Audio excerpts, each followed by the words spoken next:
сиз уже бул жашоону башкача көз менен карап калыптырсыз, аны мен уже көрүп турам. Адамдын сөзү менен, көзү менен как будто мага Аллахым мага мынтип айтып атат да, Динара, мен сени сүйөм. Сен өзүңдүн баалуулугуңду билбей жатасың. Эси сен билсең, өзүң жүрөгүң көтөрө албай кетет. Сен ушундай баалуу адамсың. Мен сени сүйөм. Сен жалгыз эмессиң. Мен сен бармын деп, ошол бала аркылуу мага сигнал келди да. Азыр күндө бактылуумун. Себеби жок. Эч кандай себеби жок. Просто мен бул эмени токтотуп койдум уже. Бул акылымды вообще токтотуп койдум да, гана эң оңой жол бул Аллахка тапшырдым деген сонун сөз экен да сиздин сөзүңүз. Жүрөгүм тынч. Ошол жигит менен кечээ экөөбүз чогуу Люси деген кинону көрдүк.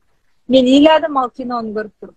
Ушунчалык жашоомо ыраазы болуп, эшикти карап алып ушунчалык ыйлагым келди да.